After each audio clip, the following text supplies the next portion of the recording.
This is an emergency broadcast of the Uncovering Anomalies podcast. This is not a drill. Remove any children and pets from your home and go to your nearest shelter. Remember to at all times listen to the Uncovering Anomalies podcast. And whatever you do, do not under any circumstances trust what you see. So it's like watching what's it called? Science fiction theater or... I know what you're talking about. Shit. Why are we so... just comment on it, right? Why are we so bad at remembering? Well, I mean, I thought you were talking about like a reaction video. First of all, I would blame the Mystery Science Theater. Yes, Mystery Science Theater.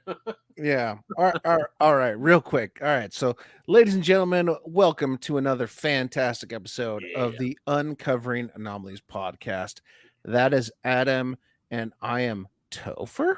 Hey everybody, yes, you are Topher. Yeah.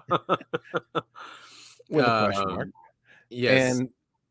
And we're going to bring you something great. But first of all, I just want to let you know I've been playing a lot of FIFA lately. Yeah, that's new to me. I'm new to soccer in general. Oh, yeah. I didn't know that. Dude, FIFA is one of the best games ever made. I mean, especially now the whole online thing. I mean, you don't know if you're playing like a 6-year-old or something, but I mean, the emotions that come out of it when someone scores on you or when you score on them, it's just because it's so hard. It's not easy. It's not like basketball. Well, now hockey, right now I'm like kind of interested in soccer, and you know, there's so much because you know me, I grew up playing football and basketball, and I know how those work, but like soccer is a much different type of sport. Just like there's different leagues and I don't know. Yeah, I don't know. I just completely different world. Yeah, but and anyway, the U.S. has been left out of that. Well, the rest of the world's obsessed with it. The U.S. has its own obsessions, which is it makes sense. It's the new world. They really left like everything behind when we created this experiment. Most definitely. All right, so why don't you go ahead and we're doing something a little bit different today. Why don't you go ahead and describe what we're doing? All right, so we are going to listen to Michael Schratt's presentation. 2 weeks ago, there was the Disclosure Project 2.0, and he started off with a presentation that he gives of UFO crash retrievals. It's about an hour long, and he goes case by case. These were told to Leonard Stringfield by U.S. military personnel and contractors of what they saw. They confided in him. He's been talking about this since, I don't know, the 60s or something. So he goes through some of the craziest cases. He illustrates each case. So that's what's really cool to look at these two. Because you're like, whoa, is that, that's how it looked like, to be there. That's what it felt like to be there. So we're just going to, because we're not here next week, so we decided to record this just to have something for an episode while we're not here, and that way our listeners can also listen and watch this this amazing presentation by Michael Schratt. And I'm going into this completely blind. Nice. I know you sent this to me, so I'm going to be reacting as I watch it. All right, sweet. So we'll come in once. Just let me know when you want to comment on something, and then I'll pause it. I'll shout it into the microphone. Okay, cool. So let's go. Just a warning: the audio in the beginning, it's their issue. It clears up pretty quick within about 30 seconds. Fantastic. There we go. Definitely, these would be false statements. Want to give you a brief background on Leonard Stringfield, World War II veteran. Was in a C-47, had a Foo Fighter sighting that conked out both of his engines. Those eventually came back on, and he was able to land successfully. But from that point forward, he started collecting reports from military personnel, generals, air traffic controllers, later on astronauts, cosmonauts. These first-hand credible witnesses were coming to him over a 30-year period, talking about UFO crash retrievals, the bodies, the debris, craft being loaded on 18-wheeler tractor trailer lowboys and being shipped to Wright-Patterson Air Force Base. That's the type of people. Now, we also should mention that somewhere lurking out in the universe, there are 22 original bank boxes of first-hand witness testimony, which is really the Rosetta Stone for the UFO crash retrievals. This is something that needs to be run to ground here.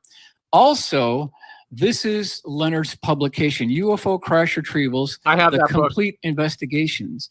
And it's really a revolution and a revelation, because this particular book, including Dr. Greer's Crash Retrieval Witnesses, really gives us the firsthand knowledge from military sources, the inner workings of these UFO crash retrieval operations. So we'll begin here. This is our first case. This is Wright Field, Dayton, Ohio. It had not become Wright-Patterson Air Force Base until October 1947. And it's interesting because this is a gentleman who worked in records management, and he had a friend who worked at Wright Field, and this records management gentleman was told to deliver a message to a certain particular individual in this hangar. And he had a friend who was an MP at the facility here, and he said, I want to show you something. So he brought him to the far side of the hangar. Tucked in the corner was a 15-foot diameter dish-shaped craft. It was 7 feet tall. It had a series of rectangular windows wrapped around the outer circumference of the craft. It had arrived by a railroad flat car from Arkansas. That's how they actually got there. This is the original sketch from the report. This is the AutoCAD rendering that gives you a real good idea. Now, keep in mind, there were no seams, no visible means of propulsion, no Zeus fasteners, no hex bolts, no hex head bolts as well. This was almost a completely seamless type device, almost built on the atomic level as a complete mold. You can see the dimensions here, 15 by 7 feet tall. I also want to mention that there was a central column on the center bottom of the craft that went from the bottom all the way to the top. You'll also notice, if you look at this technical engineering drawing here, there's a red dot. The red dot is the attempted point of entry that they were desperately using diamond tip drill bits, and it had no effect. So if you look through these cases, their historical legacy indicates very clearly that in many cases, the U.S. military at Wright-Patterson Air Force Base, at other locations, was desperately trying to breach the hull of these craft, and it had no effect with diamond tip drill bit. Full color rendering. This is the craft here, full color rendering. If this would, hopefully it comes back here. There we go. Okay, so now we can see the exterior, kind of this chrome brushed aluminum exterior. And on the upper right-hand corner, we've cut the skin away that allows you to show this central column that went from the bottom of the craft all the way up to the exterior section of the top part of it as well. So here was the scene when he walked inside. There was a tarp that was folded up off to the side of the craft. In front of the craft itself, there was a toolbox and an electric drill with a diamond tip drill bit. So again, we hear this report that they were desperately trying to get into these craft with these diamond tip drill bits. And this is our final full color rendering just to give you an idea what it may have looked like if you were actually there and saw it with your own eyes. Now, Papagos Indian Reservation. This is a little bit west of Globe, Arizona, within the vicinity of these Superstition Mountains, January 1947. And this was a gentleman who was in the United States Navy. They were looking for some particular property. So they're going kind of down this desert road. It's a rocky terrain. Off to the left, they are challenged by some military MPs. And this is what the sketch looks like by Rudy Gardet. I want to give him credit. And these guys are saying, you know, I don't think you're supposed to be in here. And then about another 200 feet off to the left was this interesting dish-shaped craft, 30 feet in diameter. It had a series of indented windows wrapped around the outer circumference of the craft, and it augured in at about a 30-degree angle. And they're looking at the entire retrieval operation from the very beginning. So what I want to do now, I want to take you to the full color rendering that gives you an idea of what this craft actually looks like here if we were here within the vicinity of Superstition Mountains, just to give you an idea of what this may have looked like. Next one. So we want to do a 60-minute briefing on Roswell here. We want to keep in mind that the actual event began on the evening of July 2nd, 1947. So if we look at this map here, over on the left part here, you've got the touchdown site. Something interesting happened here at the touchdown site. We had fused green glass and a completely seamless black box that was discovered by Lincoln La Paz and Louis Rickett from the 509th Bomb Group. It's almost never talked about. There was a seamless black box found. We don't know today if that was ever opened up. Now, 5 nautical miles south of the touchdown site is the debris field.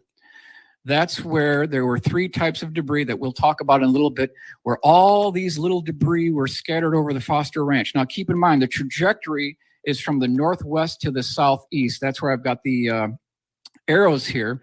And you can see the second body site is just a little bit east of the debris field, where at least 2 bodies were discovered that came out from an escape pod. So we're still heading southeastbound. Now we've got the impact site. That's what everybody's familiar with. A grand total of 5 bodies were recovered and 1 was still alive. So what I want to do now is I want to take you to the site. This is what it looks like if you were there today. It hasn't changed much in all these years. If you went out there today, this is essentially what you'd be seeing within. Oh yeah, I think we lose audio here. You don't think this is too dry?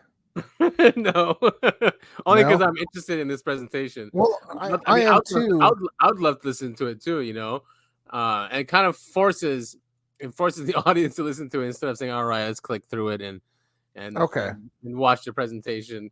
But I mean, I can still see like some people might be like, but still, I mean, the guy talks the entire time, right? It's not like there's silence. He's talking about the different events. I mean, I don't know. These are interesting, don't you think?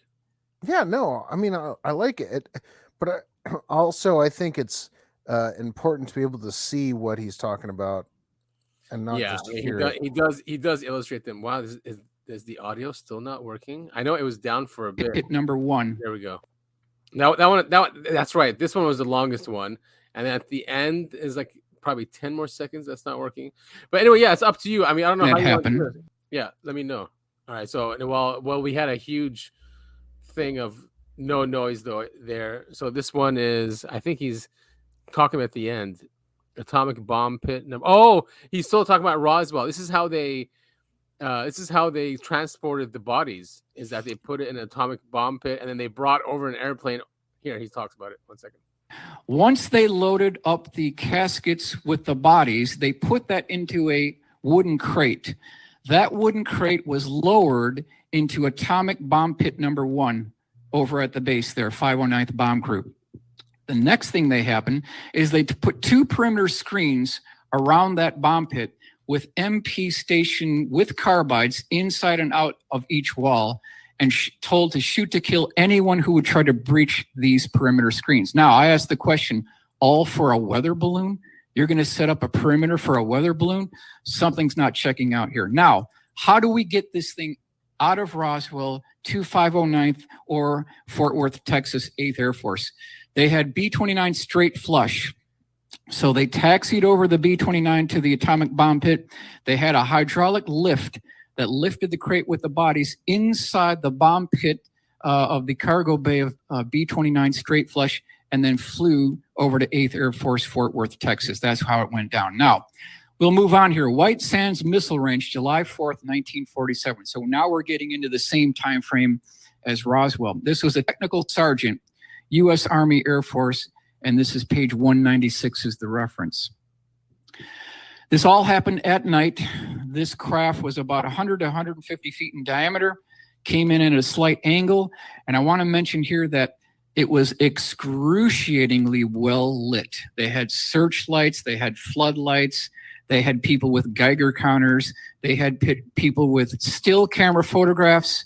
They also had motion picture film reels going on. So they have this all recorded.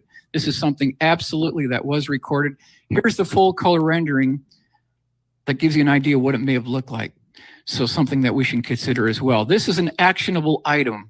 Yeah, I like these. He has actionable items because he's reporting this, is doing this in Washington D.C. Mm-hmm. And whoever's at this event, he wants them to go to Congress and basically try to get stuff done, not just listen to this presentation. So yeah, he's not just talking; he's setting it up to actually do something about it and change laws. And that's how these things are done in our country anyway. I mean, that's how it should be. Exactly. We can influence our government by these things.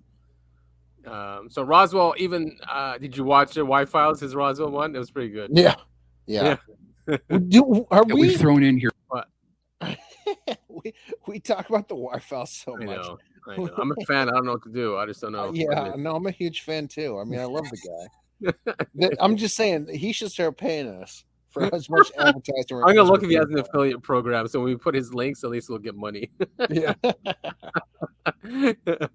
All right, let's continue. Here, since still photography and motion picture film was recorded of this event, senators and congressmen with the appropriate security clearances should track down and utilize this evidence for future public hearings. Absolutely, absolutely. We've heard so many reports of these things being caught on motion picture film reel, gun camera footage. This needs to be tracked down and brought into public hearings.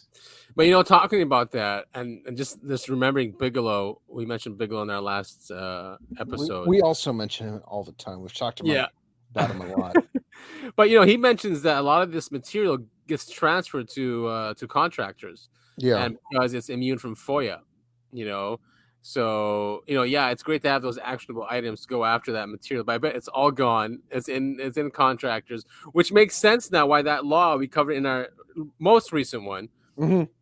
Right, talks about fine, come forward, bring us this stuff, and we'll give you immunity. Right, exactly. So yeah, I mean, imagine this is going on for so long. I mean, God, it's so. I mean, the fact that they're writing Next laws, to address this is something else entirely.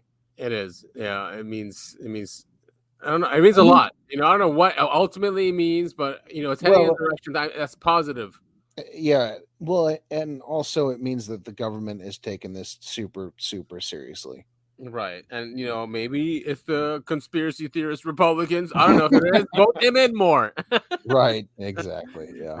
UFO crash retrieval, 1947. This is at a warehouse in Berkeley University. Oh, we covered this. Albert Bruce Collins, a metallurgical engineer, deceased now. He's the primary source for this particular information. He was at the right place at the right time when this 18-wheeler tractor trailer lowboy backed in. He was this white lab coat technician. And as this thing was backing in, what he saw was an interesting egg-shaped craft. It was about 30 feet across, 15 feet high. There was a hole breach on the side of the egg, so it looked like a cracked egg with an interior yolk. This interior yolk was about 3 feet in diameter, and there was a composite panel bulkhead just forward of that interior sphere. Wrapped around the outer circumference of this sphere was another bulkhead. And then if you look closely, wrapped around the outer... What does he mean by bulkhead? Like this right here? So a bulkhead is if I remember correctly, it's like, so it's the outer shell of usually a ship, but it's like between two like sections that get put together, like one of those is a bulkhead. Interesting. So this is not seamless like the other ones they always talk about. Right. Uh-huh. Okay. Yeah, I'll keep that in mind. I think I could.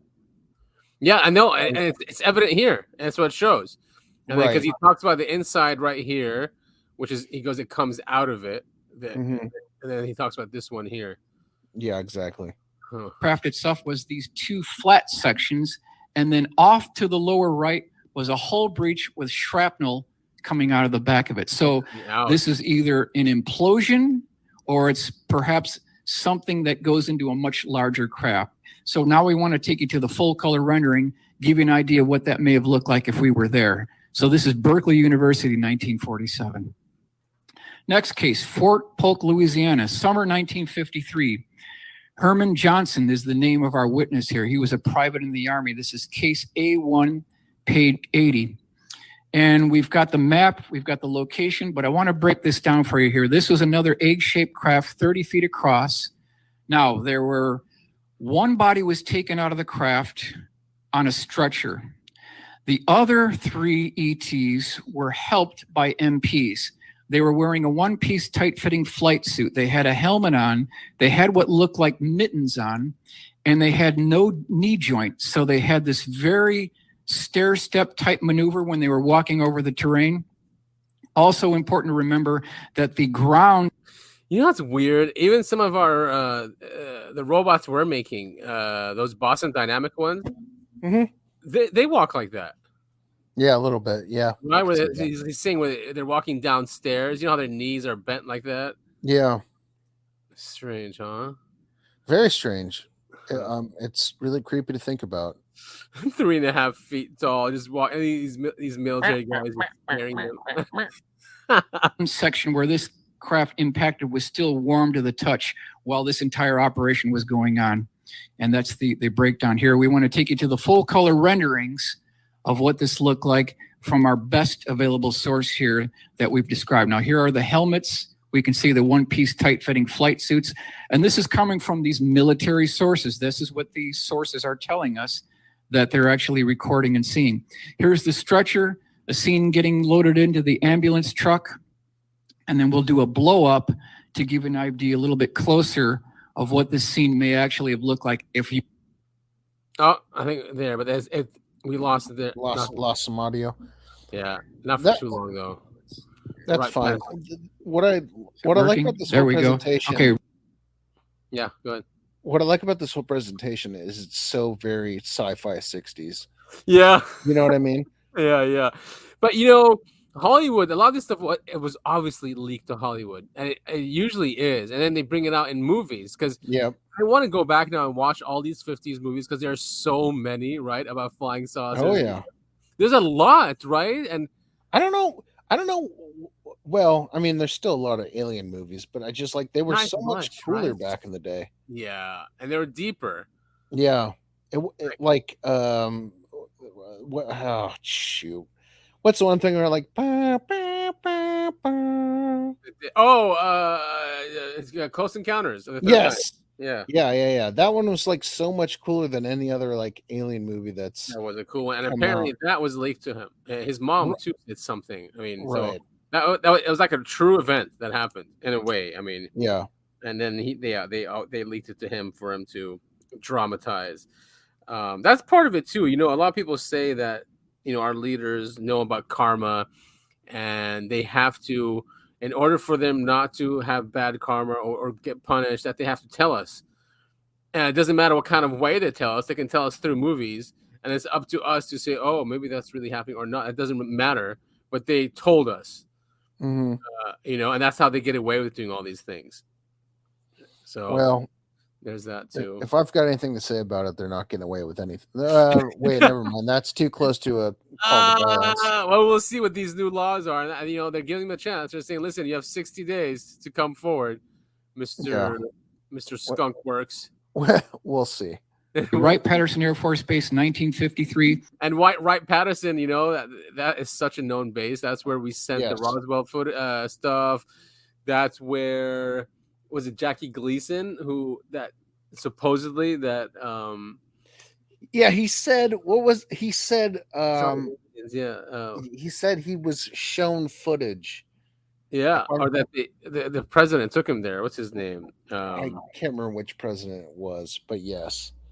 Exactly. It's Wright-Patterson Air Force Base, and anyway, it comes up a lot. Wright-Patterson. Yeah.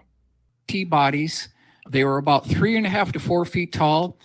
They had a slit for a mouth, minute nose, oversized head, oversized eyes, all wearing a one-piece tight-fitting flight suit. One was female, and he said they were all being supported off the bottom of these wooden crates by a interesting netting that protected them from the dry ice freezer burn below. That's what he said. Now, he got a real good close look at this. Want to go ahead and move on to the full color rendering here. Gives you an idea of what this may have looked like standing just a few feet away from this. Now, he was also told that other boxes within this DC-7 contain the debris from the crash retrieval operation. And then we'll move on to a top view looking down. Now, can you imagine if you're seeing this and you're only a few feet away? I mean, he saw the actual physical evidence in the form of the bodies here.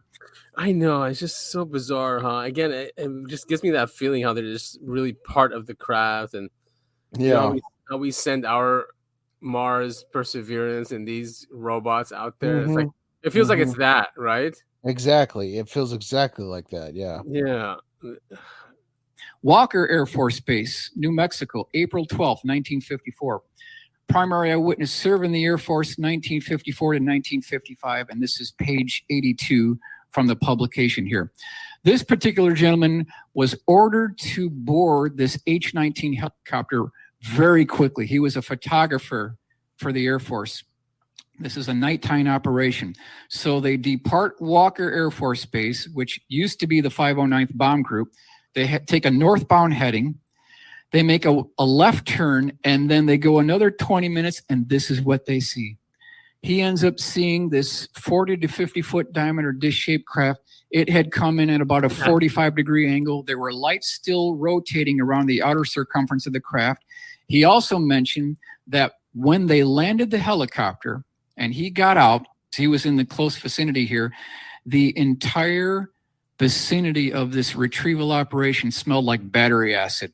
So that's a very interesting thing too. Now, during the retrieval operation, they found 4 deceased ET bodies. There were 2 additional bodies for a grand total of 6 still inside the craft. Want to take you to the full color rendering, and you can see him up in the helicopter here. He was taking photographs from the cargo bay that was open. So this is another case where they've got this physical evidence in the form of photography. Here's the full color rendering, shows you what it may have looked like. And we were still, it's all New Mexico, huh? But we were still, it's all, it's nukes. Why all these crashes and all this happening, at the same time that we're exploding nukes in the atmosphere and space and anyone who has been abducted, they always come back and say the same thing, that they are obsessed with our nuclear capabilities. Is this something you think humans have come up with that's very unique, that no one else was able to? You think it's that, or they just know the dangers of it? I think. Oh God, I honestly don't even. I can't even begin to speculate. I mean, I think truly it has something to do with crossing over dimensions. Yeah. Yeah. I think that has something to do with it. Right. That affects other dimensions as well. Right. Right. But also, my question for you, and this is a little bit out there. Yeah. Why do you think the UFOs have lights on them? Oh, I mean, I think that is an electromagnetic thing. I would think. You think so? Yeah, with these technologies, that's just it's just the nature of it, of that type of technology. It emits different lights, different frequencies. Especially if they're using electromagnetic energy, which is not focused. It's going to be different colors at different times. Mm-hmm. So yeah, that's what I think. That's what I think it is. Okay, I got you. All right. But yeah, it is weird. It's like it was still going on, right? Yeah. Wow. And right. Well, maybe that was a beacon also, like, kind of come get me or find me kind of thing. So, right. I mean, I would imagine so when one of our aircraft goes down, you typically, I'm thinking military wise, typically you don't want to advertise your position. Right. So you can send out, radio signals or whatever to get you picked up, but you don't want to show yourself to the, and I'm coming at this from a completely human perspective. True. We don't know what their purpose is, but maybe it was a malfunctioning going on. Yeah. A lot of people see these illuminate while, I mean, they're invisible, but then when they're not invisible, they're doing stuff like this, lights being emitted. Right. So it could be some kind of malfunctioning going on. Yeah. That we're seeing. And that's why it crashed. I bet you we nuked it. or nuked somewhere in the vicinity. I mean, it's New Mexico, 1954. As the helicopter landed, he also saw the retrieval operation beginning with all these trucks and jeeps and 6x troop transport were on the scene very quickly. December 1963. A couple of weeks after Kennedy was assassinated, November 22nd, 1963 in Dallas, we had this particular incident, and this is a U.S. Marine. His name is Roy Baker. We have this gentleman's name.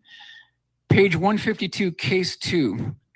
So he's at Cherry Point, North Carolina, and he's told to board a plane with blacked out windows. They fly 3 hours by plane from Cherry Point, North Carolina to an undisclosed location. And this is the map that shows you where they began the trip. And when he got there, they open up these hangar doors and he sees this thing. It's propped up on scaffolding. They built a catwalk around this thing. Sure. It was 40 feet in diameter. It was 15 feet tall. It had approximately 9 elliptically shaped opaque windows wrapped around the outer circumference of the craft. And then again, you can see these red dots on the craft itself, and then also here on the seams that were so fully integrated into the craft itself, you couldn't even see they were there. These red dots are the attempted points of entry with a diamond tip drill bit. So this is the second time that we've heard of this. We'll move on to the full color rendering by Joseph Wraith, giving a good idea what this thing looked like. This is what the outer skin looked like. It had this polished chrome aluminum exterior. Now, there are 3 attempts to get in this thing. Number 1, they use a diamond tip drill bit. That failed. After that was done, they used an acetylene cutting torch. That didn't work. The final attempt was a laser, and that didn't work either. So if we throw billions of dollars in classified black budget funding and we try to add all the years together, you would think by now that they could check out and they could decode the metallurgy associated with these craft and integrate these into our modern stealth fighter aircraft. That'd be the basic goal here. Now, this is an original sketch by Roy Baker.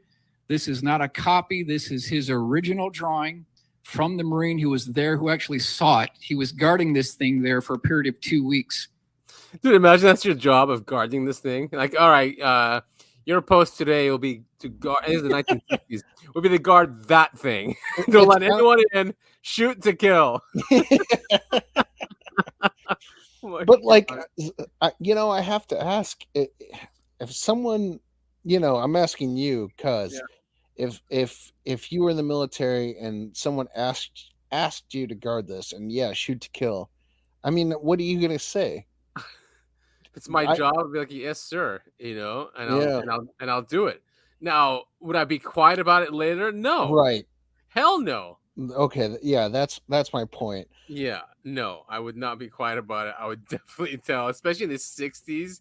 Yeah. And see, this is what I don't understand is because you say, yes, sir, I'll do my job. But why why is it taking this long for people to come forward? I don't know. Well, this guy told Stringfield, I don't know how long, but I mean, why does it take so long for this information to come to us? Because apparently Stringfield's been around for so long.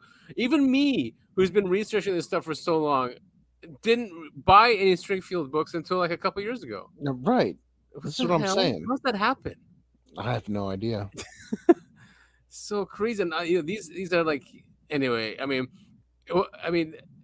if this was a psyop for like Stringfield to be like to push like this information on the populace to help us be more advanced, do you know what I mean? Where you see this information because you know that if humans are fascinated by it, it will eventually. It's like a self-fulfilling prophecy. Yeah, to get us more advanced, to get the U.S. more advanced. Just seed this in there, these ideas, and then humans will figure out how to make this possible. I mean, it's worked. Look at sci-fi. Sci-fi now is like science fact. Yeah, I know. It's certainly becoming that way. Yeah, for sure. So yeah, these stories. Who knows? It's just. I want to believe again. Yeah, it's always the case. I'm back to that. Yeah. Well, look up in the upper and left-hand corner. You've got these light fixtures. The whole facility where this is all going down was excruciatingly well lit. Here you can see his rough sketch here of the scaffolding, and then the entire craft had these pads that were supporting the bottom of it for this wraparound catwalk.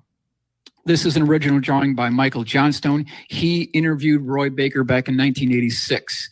And this is that an alien there? What is that? I think, I don't know what that is. That's funny though. I'm assuming that's just a guy just to show like the like a comparison versus like how big the human was compared to the craft.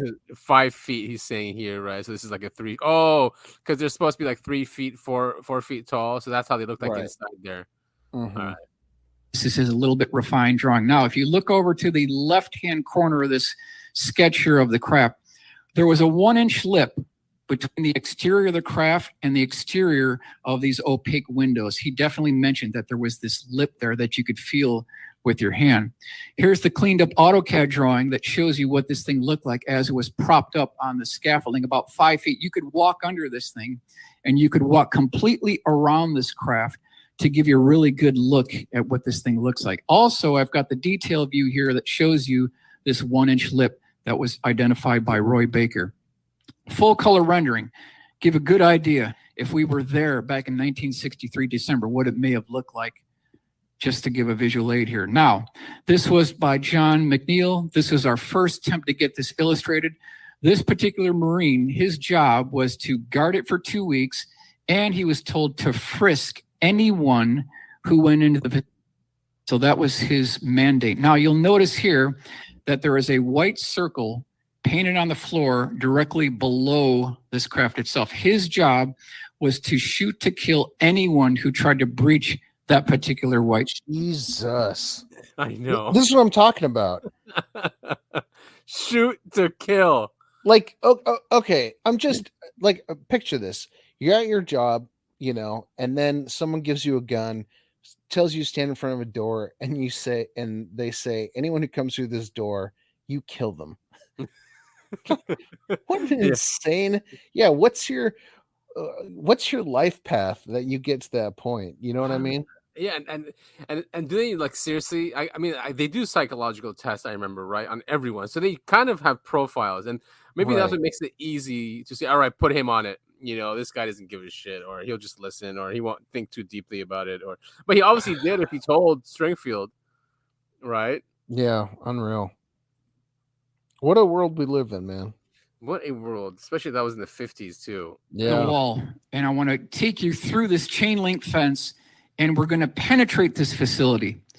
So now we've got through the fence. We're going to walk through this here as though no one knows we're there. We're the invisible person now.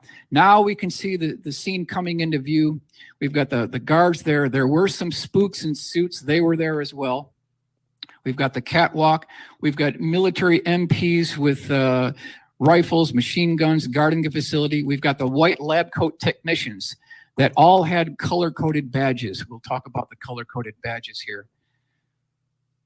Now we've got a 45-degree look-down view showing you what this looked like from the perspective of a little bit high, maybe about a 45-degree look-down, and this white painted circle is clearly in view now.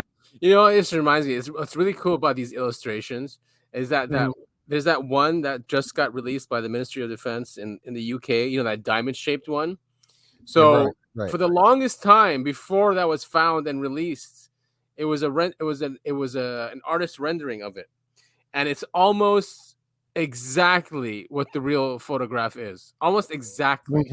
So that's why, so these are that important, you know, yes, I know witness testimony, but I'm sorry, if you're witnessing something like this, and, you know, it is known that when you're witnessing something that's traumatic and whatever, it's etched in your brain because adrenaline is running so high.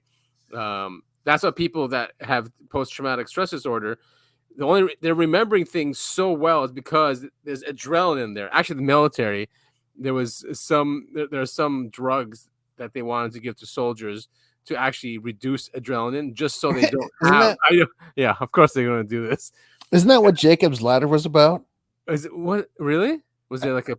Never mind. Never mind. People who are listening to this show who have seen Jacob's Ladder might know what I'm talking about. I might be completely wrong. Oh, okay. Have you not seen Jacob's Ladder? No, I've not. I mean, I know the biblical. All right, then I apologize. I completely threw you off there. Keep going. Oh yeah. So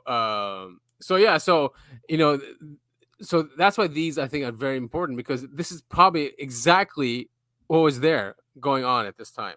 So, you know, I'm just saying that's really important to seriously with Schratt. Definitely. Illustrations. Now the last day that he was there, he said that they were moving this thing up and out of this location.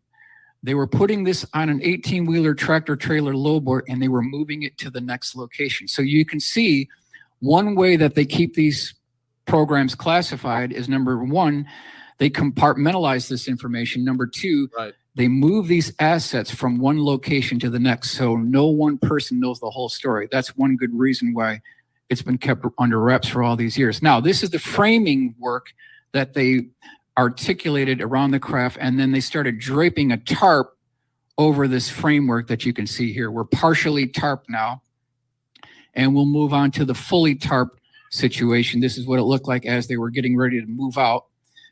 Now we're getting ready to move to the next location. And then this is Rudy's drawing, just to give you an idea of how they actually move this out. Now, there was an incident with a laser. Once the diamond tip drill bit failed, once the acetylene torch failed, they used the diamond laser. What? There was an incident with a laser. Sorry, I just thought that was kind of funny. Yeah, but it's just, you know, I love how there's people out there that say, how come it hasn't been leaked before? How come no one's spoken about this? I mean, that's all they've been doing. Right, I know. It just drives me nuts that, yeah, now that it comes out in the mainstream media, now it's like, how come now? How come they Right, said it yeah. before? I mean, dude, they've always been coming out. You know, you just can't control this stuff. I mean, it's just bizarre. And we're talking about something that came out in the 60s, and this is Stringfield. He was probably told in the 60s about this too. You know, Exactly. we're trying to penetrate this. Let's get in this, find out how this thing works, if that even works.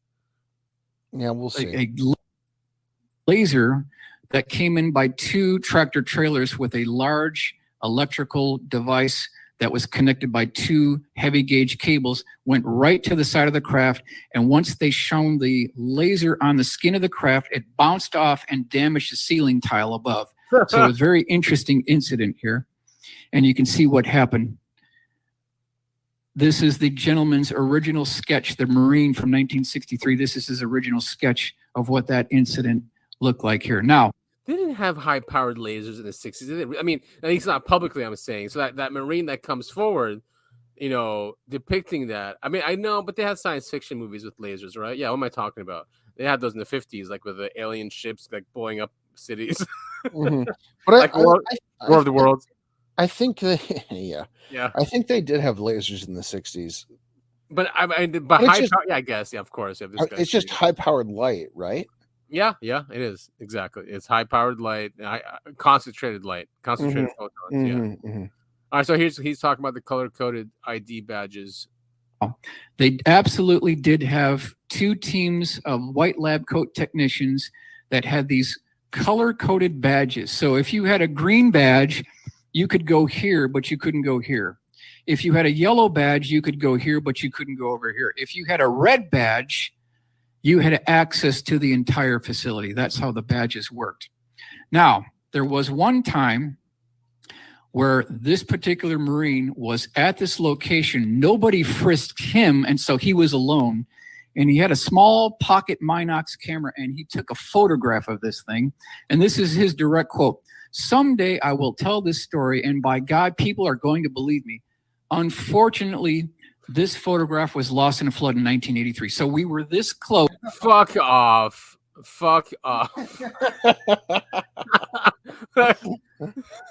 I literally had the same reaction you did. Let's just turn this off. Lost in a flood. So, like, the phenomenon must be integral to this reality we're in. Right? I always come back to that too. I'm like, you know, I don't know where to go. Like last night, for instance, you texted me and said, "Hey, you want to come down and try and do the CE5?" Right, yeah. And I was asleep. Yeah, just randomly. I mean, yeah, right. There's something about a reality that is not understood or known. I mean, yeah, it's like the Matrix, you know. Exactly. The movie The Matrix, when yeah, you have to figure it out, the agents show up and all that starts happening. So yeah, this is annoying, right? This guy took a picture and then it was lost in a flood. Someday I will tell this story, and by God, people are going to believe me. It was lost in a flood during 1983. Close to getting this piece of evidence, but it was snatched away from us. That always seems to be the case. We always get so close, then something happens and the evidence disappears. So we did a simulation of what this photograph from a Minox camera may look like. Something similar to this right here. A little bit brown, a little bit discolored in age, but something similar to what like this, if we could get this back in 1983. Now, there was an incident where a United States Navy personnel actually tried to breach that circle painted on the floor. And I tracked it down. It would have been this gentleman, Paul Nitz. He would have been the gentleman that may have done this. He probably had an inside knowledge of this, but not to the point where he could get into that interior circle. So there was an incident involving, we believe, this gentleman right here. Now, Wait. Is he saying the Secretary of the Navy was not allowed into that craft? That is just, well, not surprising. No, I was gonna say this is typical military stuff. Yeah, it's like central bankers. I mean, who? Yeah. Anyway. Star General Melvin F. McNichol, Base Commander, Tinker Air Force Base. How does he play a role in this crash retrieval operation back in 1963? What is his role in this? This is his obituary. Ex-Tinker Commander Melvin McNichol dies. The Daily, Oklahoma, July 11th, 1986. Well, he happened to be good friends with a woman named Charlotte Mann. She was intimately involved in the 1941 April Cape Girardeau crash retrieval operation, actually held a particular photograph that's of interest. And so they started talking, and she turns to the general and says, General, you know, we've been friends for all these years. We have this mutual interest in UFOs, and you've never told me anything. Are you still my friend? And he turns to her and says, Charlotte, if you ever repeat what I'm about to tell you, I'll deny it, and it could end my career. So he told her that, number one, he saw a UFO that was located in the west. That's interesting because the Marines stated that he flew from Cherry Point, Carolina, 3 hours by plane. That would put you in the vicinity of the west. Number two, this general said that he walked around a UFO on a catwalk, which was propped up by scaffolding. This is exactly what the Marine had talked about. In fact, he guarded it for 2 weeks. And then number three, this particular general told Charlotte Mann that bodies were recovered and one was still alive. Wait. Are we talking about the same craft here that they couldn't get into? That's what it sounds like. So bodies were recovered. So wait, they were like ejected out, or did they actually get? So he's saying they actually got into it at some point. Yeah. Now I'm confused because there was the whole thing about the diamond drill tip and the lasers and yada yada. I bet you they got in. Well, yeah, of course I did. Yeah, they must have. Yeah. Mm-hmm. This particular Marine in 1963 overheard during water cooler talk about bodies and one being still alive associated with another crash retrieval. So when I heard this... associated with another crash retrieval, he's saying. Yeah. From Charlotte Mann, I said, you know what? We got it. We got independent confirmation from two different sources that absolutely did not know each other, talking about perhaps the same event here. Mm-hmm. Now, next one, Fort Riley, Kansas. This is December 10th, 1964. This particular man, his name is Aaron Quebec. So we know the eyewitness. We have a 30-minute audio tape recording of this. He was served in the infantry, 1st Division. This is page 24, abstract 20. This is the map. This is Camp Forsyth of where this entire operation went down. This is at night. And he was told to board a 6x troop transport. They went to a clearing area.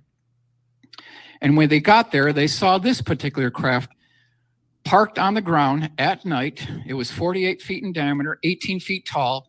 It had a fin on the back of the craft itself. And then it had these square sections that were jutting out, wrapped around the outer circumference of the craft itself. This is the full color rendering, first SolidWorks color rendering attempt of what this craft may have looked like. And then we've got Rudy's drawing here. Now they had a Huey UH-1 helicopter that was crisscrossing this field looking for additional debris. And once it illuminated the craft, now this gentleman could clearly see what was going on here. This was a retrieval operation. There was a man with a Geiger counter. He was walking around the craft, checking if this thing was hot. So he saw this operation going on. Here's the full color rendering of what it may have looked like. Ground was still hot when they got there. And we'll go to the second view here. Now you can see this UH-1 helicopter in clear view with the spotlight shining down back in 1964. He also mentioned that during the retrieval operation, this is the M123 tank transporter that was used to move it from the crash location. Others who saw this going down Camp Forsyth stated that they saw people in biological hazmat suits associated with this particular crash retrieval operation. Southwest July. Yeah, it's weird how I was thinking when I was looking at that. It's weird that it still matches the era they're in. You know, every time. This is why I think it's, you know, we're half of the you know, phenomena. Yeah, Culturally, really, it always matches up. Yeah, it really including when the abductees see aliens. You know, whether they're, you know, it's always, you know, typically it's always a short graze, but whether they're clothed. It's like they need us to make these craft too. Yeah, that's what it feels like to me. Yeah. Me too. What the hell, man! All right, this is 67. 3rd, 1967. This was a Marine. His rank was a private first class. Now, this is a Southwest location. Of course, yeah. Look at the cactus right there.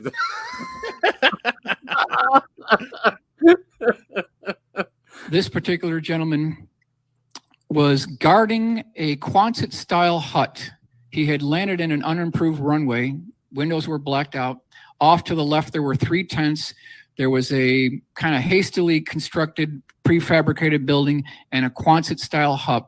He was told to guard this particular facility, but by day 3, curiosity got the best of this guy. So he kind of went over inside. He pulled open this flap, looked inside, and he saw a very interesting craft that was 30 feet in diameter. It had a dome on top.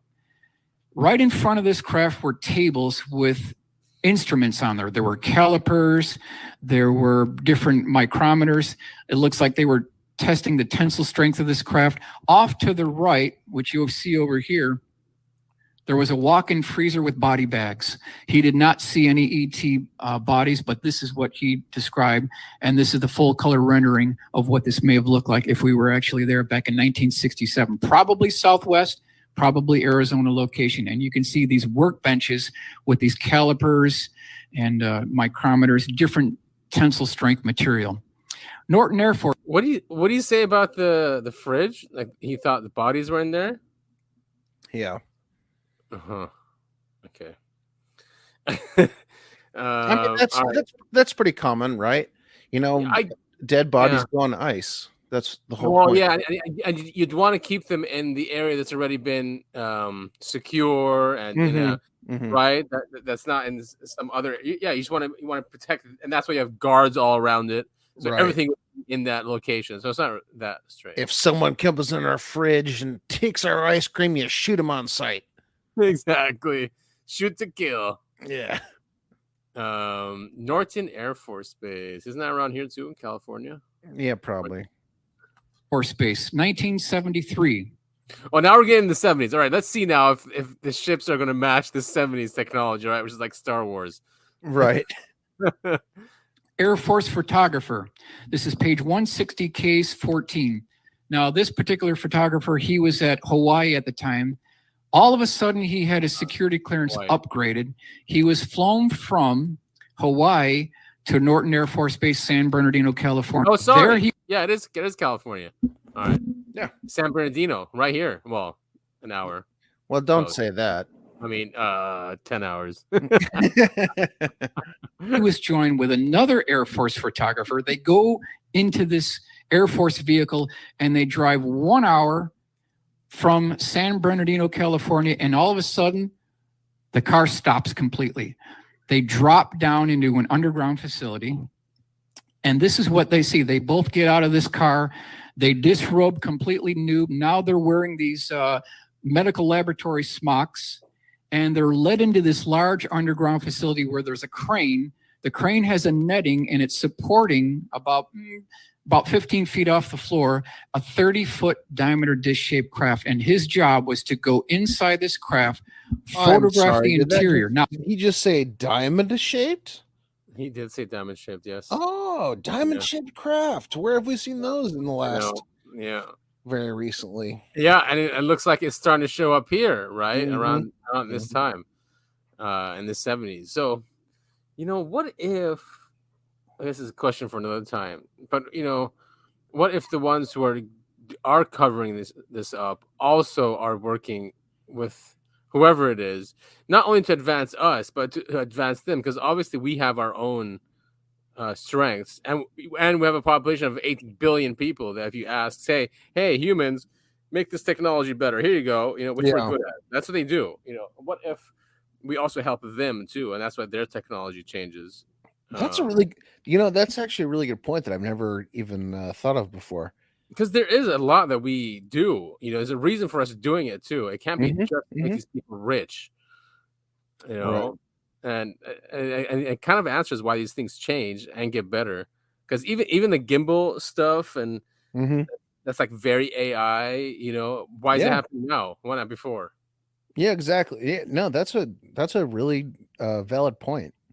Maybe we both steal each other's technology. I mean, that's not crazy to think about, right? I mean, No, they're it's good not. stuff. We're good at stuff.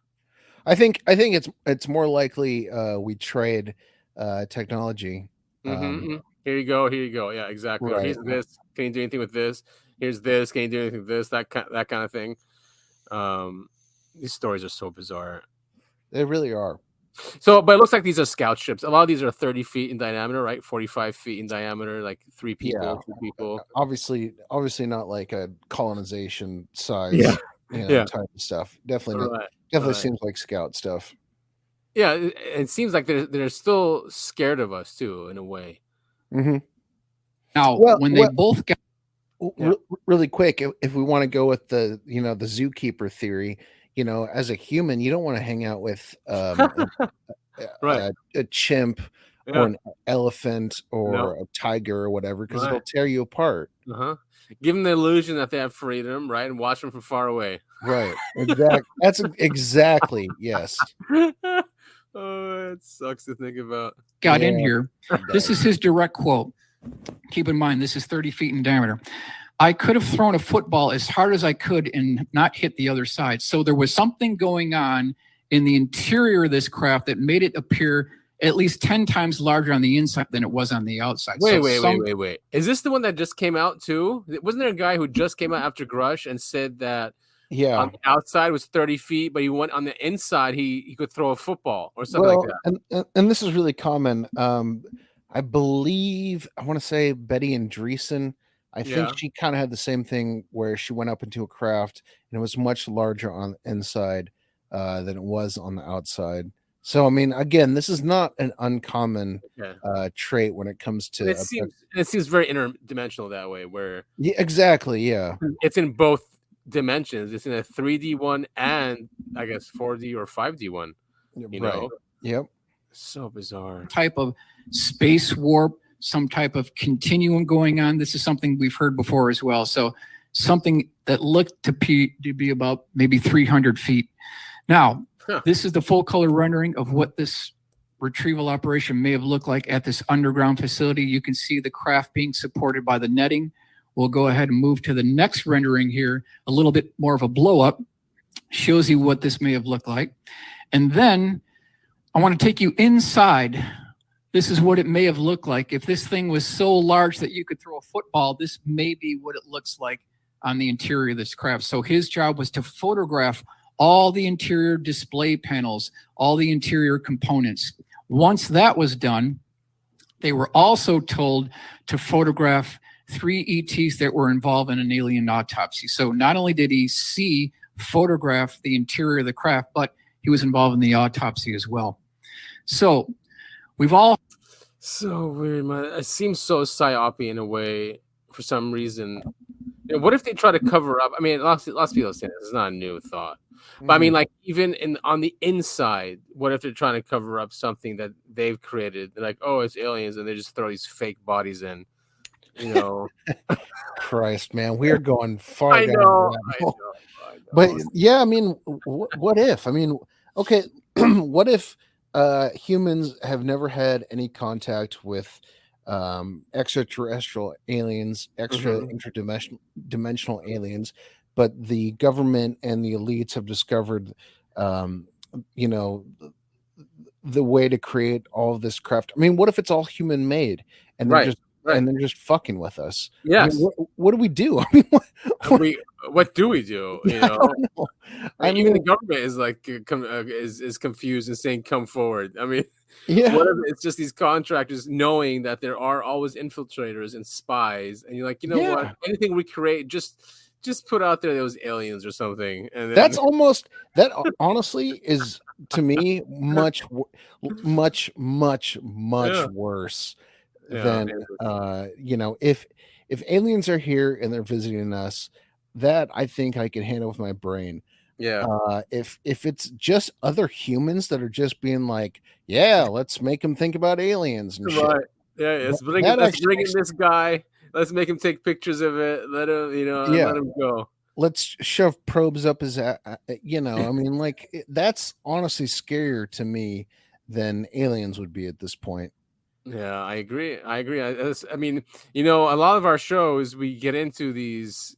We like the last one we did was with Skinny Bob, and you know, I ended up going into it. I was like, yeah, you know, it could be real. Oh, it looks real. Then we had conversations about it. We went through the evidence, and then you know, I kind of landed where you were, which is, you know, yes, it was probably real events, but it's fake. It was fake to probably copy it, you know. Anyway, what I'm saying is, let's see where we're going with this one, and you know, with these actually mean. I think we have time for this one and maybe another one. Okay. Let's see where we are with. Now we're in the 70s here. Sure. I heard these reports that these underground facilities are connected by high-speed tunnel system. Is there any way we can back this up with any kind of evidence here? So this is Los Angeles Times, July 1972. Tube shuttle using electromagnetic suspension, LA to New York in half an hour, 10,000 mile an hour tunnel train plan developed. This is the cutaway that shows you how this thing works. They're using a vacuum to suck out all the air, and they can get this thing up to about 10,000 miles an hour. And this is in the early 70s by LA Times. Yeah, thank you, Breakaway Civilization, for just leaving us behind, doing this stuff in the 70s. So, all right. So, what's this? Project Rand. Rand is a corporation. 1959. What are they talking about? Do we have anything else to back up this whole concept of these underground dumb facilities being linked up here? This is Project Rand. Proceedings of the second Protective Construction Symposium, Deep Underground Construction, and this is Volume 2, March 24th, 25th, 26th, 1959. This is their own publication telling us here. This is what they're saying. Just as airplanes, ships, and automobiles have given man mastery of the surface of the earth, tunnel boring machines and shaft sinkers will give him access to the subterranean world. It is our aim to provide machines which will supply the ever-increasing demand in mining and construction of underground facilities. So in their own publications, the RAND publication, they're telling us that they're doing these tunnel boring machine operations. It's a done deal. We've got it in their own documents. Another actionable item here. Senators and congressmen with the appropriate security clearances should locate this facility, find out what is stored there, and what other underground installations this may be connected to. Absolutely. Yep. He's right there. I do like the whole actionable item thing. Yeah. Makes it so much more official. It does. And you know, this was the first presentation of that 2-day event. So yeah, it's definitely great to watch. We only got to half of it. I recommend our listeners to go and listen to the other half. There's some great stories in there. You know, we stopped in the 70s, but he keeps going. You know, there's the ones in the 80s and 90s.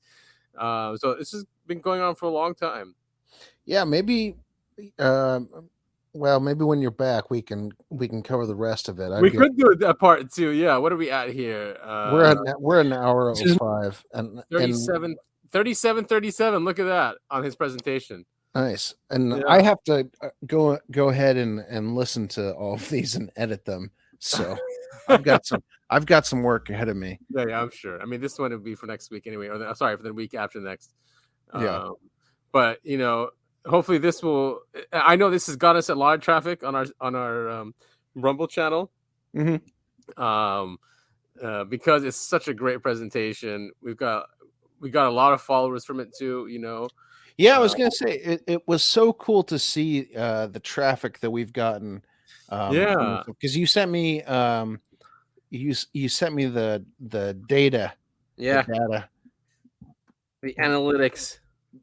The analytics. Yeah, and it's not the full picture because it doesn't really capture what Apple does, but kind of gets what the other one do.